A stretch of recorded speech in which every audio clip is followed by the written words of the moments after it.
Hola a todos, bienvenidos al chat Médico Prevem. Yo soy la licenciada en nutrición, Sharol Cristian Camacho, y el día de hoy voy a hablarles de trastornos de la conducta alimentaria. Vamos a comenzar definiendo lo que es un trastorno de conducta alimentaria. Los trastornos de este tipo se caracterizan principalmente porque es un grupo de enfermedades psiquiátricas. Esto significa que no podría clasificarse aquí algún trastorno que esté relacionado con una enfermedad o bien con una enfermedad psiquiátrica. Por lo tanto, van a caracterizarse este tipo de trastornos por tener una alteración muy definida en el patrón de ingesta de alimentos, así como una conducta sobre el control de peso.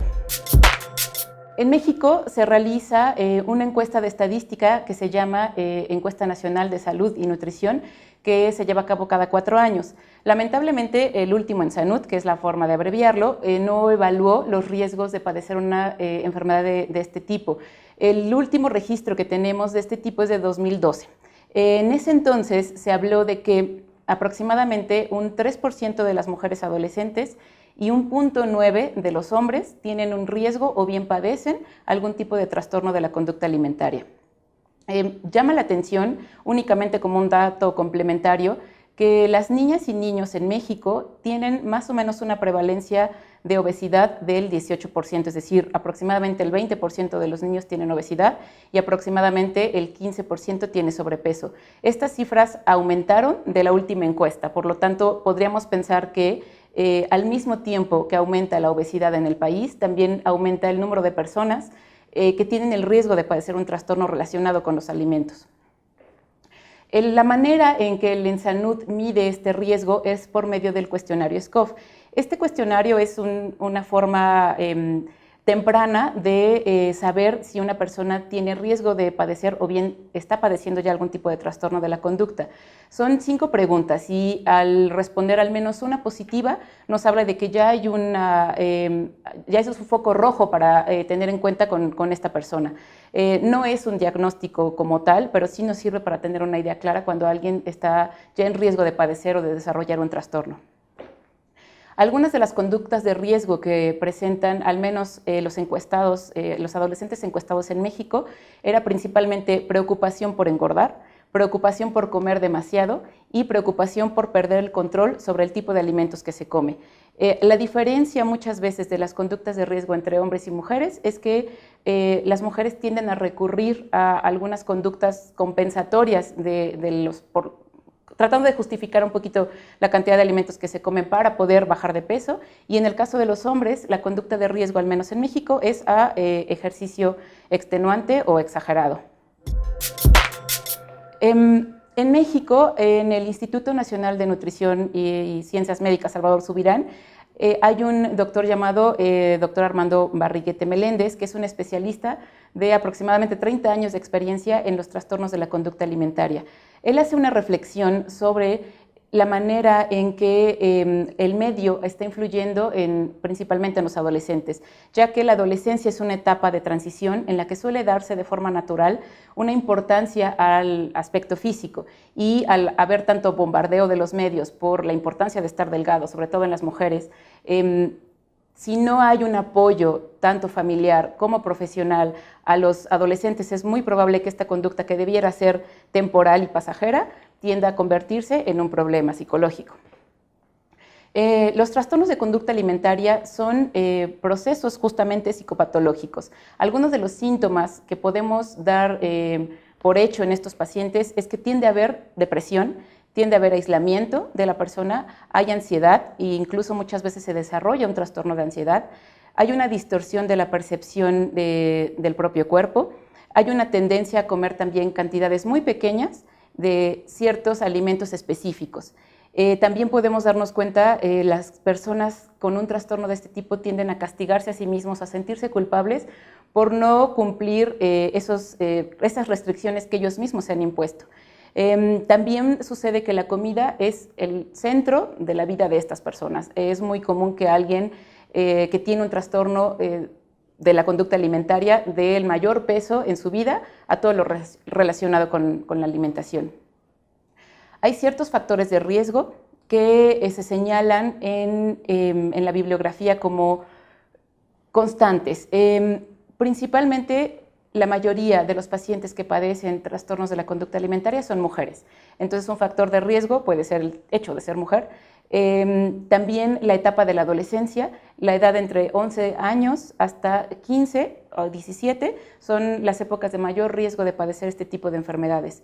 Las dietas, se refiere a las dietas en el término de que sean personas que constantemente están atravesando por dietas restrictivas o bien dietas milagrosas y están obsesionados con el control de lo que se come.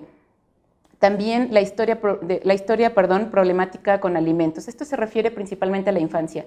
Aquellos niños que tuvieron dificultades con los alimentos, por ejemplo, que eran quisquillosos al comer o que tenían mucha tendencia a evitar ciertos alimentos, o bien que eran castigados con la comida o al dejarlo sin comer o lo contrario.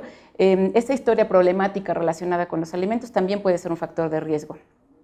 El abuso de sustancias, alcohol y drogas principalmente, y algún otro diagnóstico psiquiátrico, es decir, una persona que ya padece depresión o ya padece trastorno de ansiedad, es muy probable que también pueda desarrollar un trastorno de este tipo. Algo muy importante que debemos dejar en claro desde el inicio es que hoy vamos a hablar un poquito más del enfoque nutricional. Sin embargo, el tratamiento de estas enfermedades, al ser una enfermedad psicopatológica, debe de ser integral, es decir, la acción para tratar una persona que padece este tipo de enfermedad debe ser primero la familia, debe haber un apoyo psicológico, debe de haber un apoyo médico, profesional o psiquiátrico y el apoyo nutricional. Primero hablaremos de la pica. Se le llama pica a la acción de comer una sustancia que no es nutritiva o una sustancia que no es un alimento. Es muy común verlo en los niños, por ejemplo, cuando tienden a comer el grafito de los lápices o el borrador o comer tierrita o buscar pequeñas piedritas, ese tipo de acciones de comer algo que no es alimento se le llama pica. Pero cuando esto se convierte en una situación que interfiere con el desarrollo del individuo habitual en la sociedad o en su vida diaria, se puede contemplar como un trastorno. También cuando esto empieza a afectar su estado de nutrición y cuando no es un comportamiento relacionado a una enfermedad o bien a una práctica social aceptada. El trastorno de rumiación es el hecho de regurgitar alimento. Ya sea que este alimento que se regurgita se mastique y se vuelva a tragar o bien que se escupa. Cuando esto tampoco es propio de una enfermedad gastrointestinal o de algún otro tipo de práctica social, se considera un trastorno, porque llega a suceder que también esto puede afectar el estado de nutrición y nuevamente el desarrollo social de la persona. El trastorno de evitación es el acto simple de evitar comer. Vamos a diferenciar el trastorno de evitación de la anorexia porque en la evitación la persona simplemente no desea comer porque le resulta repulsivo o bien porque las características organolépticas, quiero decir físicas, aromáticas o de la textura del alimento le resultan completamente desagradables. Se desarrolla como un tipo de aversión hacia el acto de comer y la persona evita comer, no necesariamente porque no quiera aumentar de peso o porque tenga un problema directo con el hecho de ser obeso. El problema surge cuando esta práctica provoca una pérdida de peso significativa o bien, si se trata de un niño, interfiere en el desarrollo natural de su crecimiento. Hay una deficiencia de nutrimentos importante o bien desnutrición. Tiende a haber una dependencia o puede llegar a haber una dependencia por los suplementos, ya que por medio de la vía oral normal no se está cumpliendo con la energía requerida y nuevamente afecta la vida social de la persona. La anorexia nerviosa es quizá el trastorno de la conducta alimentaria más común y lamentablemente más frecuente también entre los adolescentes. Aquí se habla de una restricción de la ingesta energética en relación, por supuesto, a las necesidades de la persona de acuerdo a su edad, a su estatura y a la etapa de desarrollo en la que se encuentra. Hay un miedo intenso a engordar y un miedo intenso a subir de peso.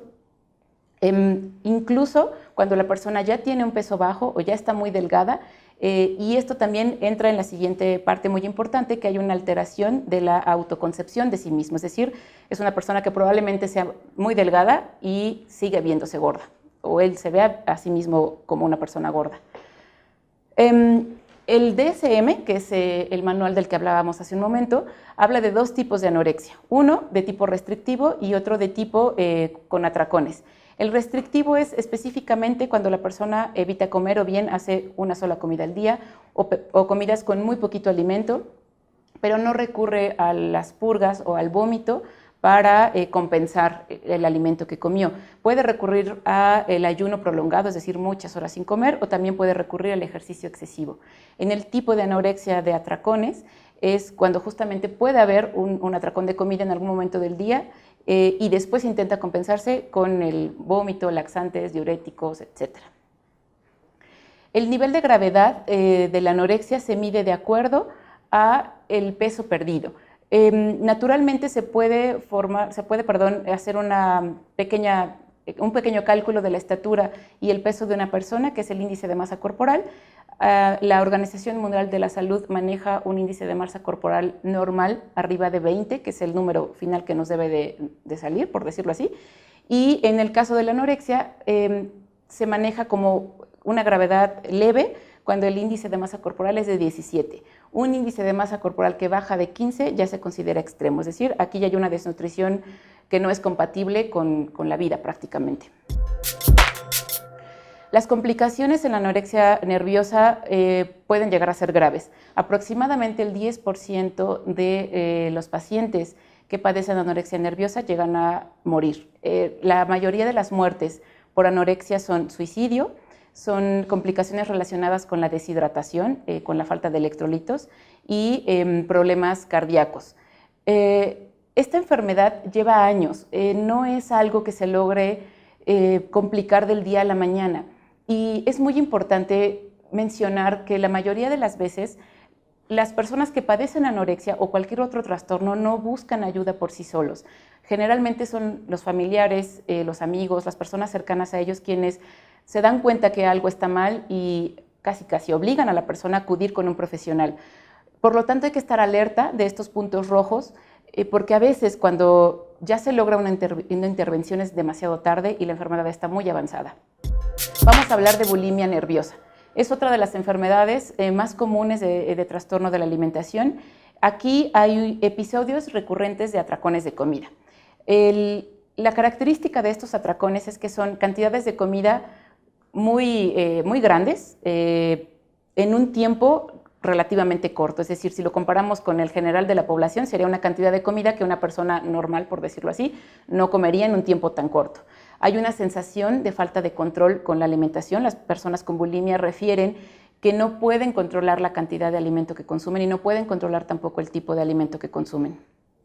Y la otra característica importante en la bulimia es que se recurre a los comportamientos compensatorios inapropiados. Estos son el vómito autoinducido, el uso incorrecto de laxantes, es decir, obviamente con fines de provocar purgación, los diuréticos o algún otro medicamento que utilicen con este fin, enemas, ayunos prolongados y ejercicio excesivo. Para que se considere un problema, debe de haber por lo menos uno de estos comportamientos a la semana en una constante mínima de 3 meses.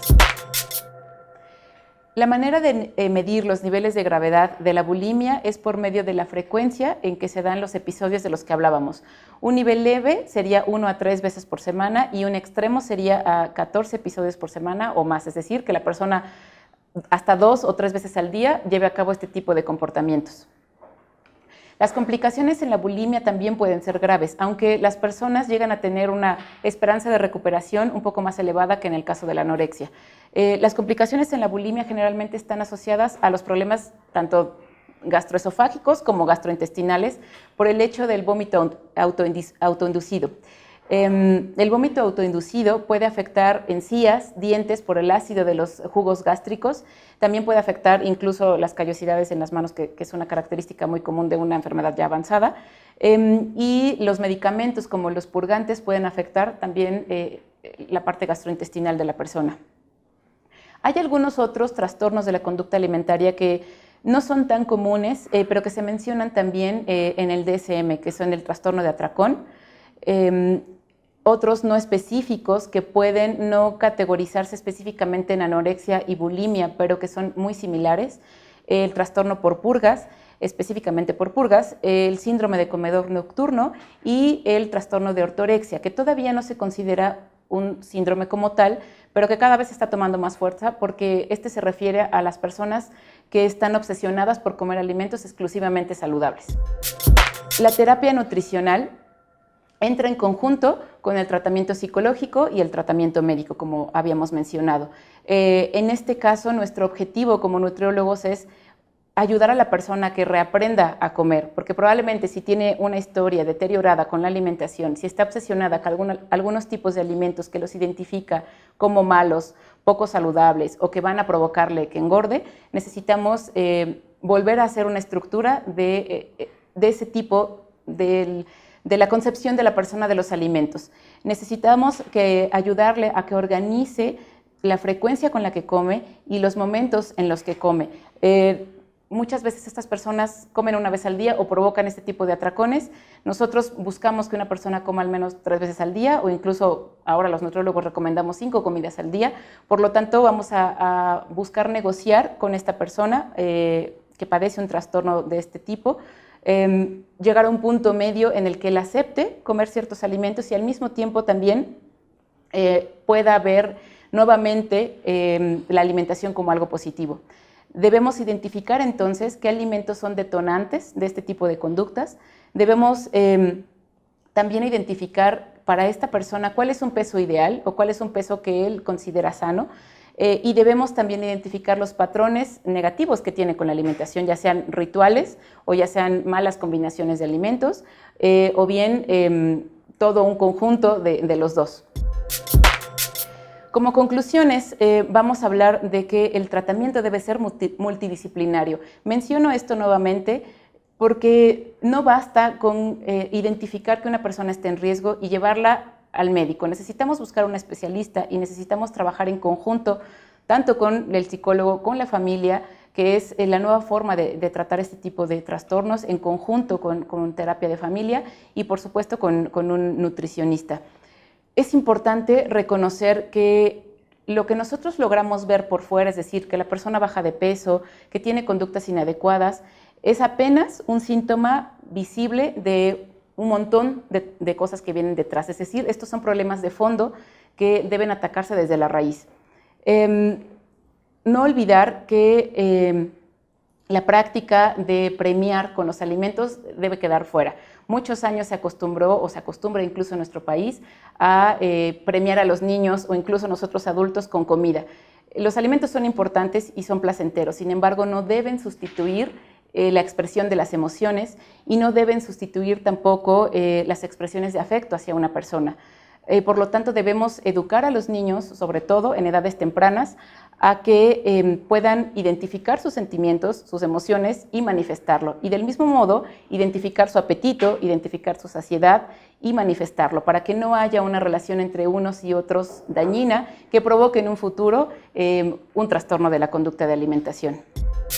Por mi parte, eso ha sido todo. Soy la nutrióloga Sharol Camacho. Les agradezco mucho haberme acompañado el día de hoy en el chat Médico Predem. Quedo a sus órdenes para cualquier duda.